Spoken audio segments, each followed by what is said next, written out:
milyong trabaho sa micro, small, and medium enterprises target sa Calabarzon sa 2016. Pamilya ng mga biktimang basta na lamang nawala matapos luhudin, nananawagang ipasa na ang anti-enforced disappearance bill. DILG Regional Director ng Calabarzon, inilahad ang mga natutunang prinsipyo sa pamamalakad ni dating Secretary Robredo. Opisina ng DFA sa Batangas City, ililipat sa Lipa City. Mga benepisyo sa kalusugan ng pagkain ng rambutan, alamin. At International Awardee Filmmaker Brillante Mendoza, bumisita sa Batangas. Mula sa ABS-CBN News Center, Batangas, ito ang TV Patrol Southern Tagalog. Magandang hapon, Southern Tagalog. Kami ang mga patrol ng Pilipino. Nagbabalita at naglilingkod sa inyo sa Timog Katagalugan.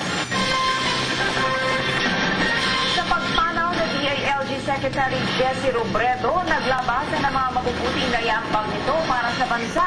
Mismong si Calabarzon DILG Director, may natutunan daw sa kalihim kung paano mas maging epektibo ang pagpapalakad sa ahensya.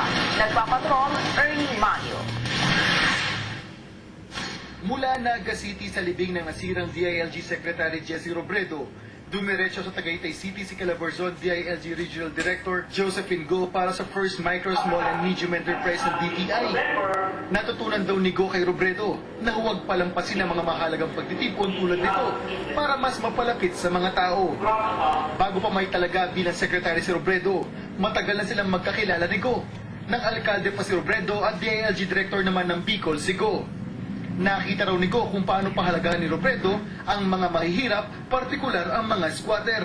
Informal settlers, mga urban poor, malaking kawalan para sa kanila. Kasi nakita nila sa personalidad ni Secretary na siya yung talagang pwede lang sandalan at makakatulong sa kanila. Isa rin daw sa mga itinuro at natutunan ni Go sa pagpapatakbo ni Robredo sa ahensya ang 4 na prinsipyo sa tapat na pamamalakad sa bayang maunlad.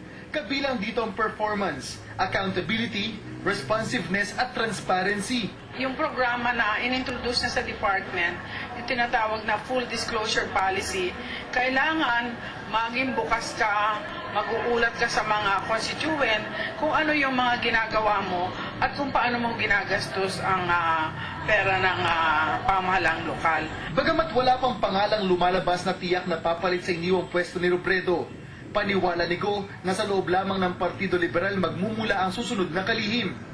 Hiling lamang nito at ng maraming Pilipino kung hindi man mahigitan kahit mapantayan man lang ang nasimulan ng dating kalihim. Ernie Manio, Patrol ng Pilipino.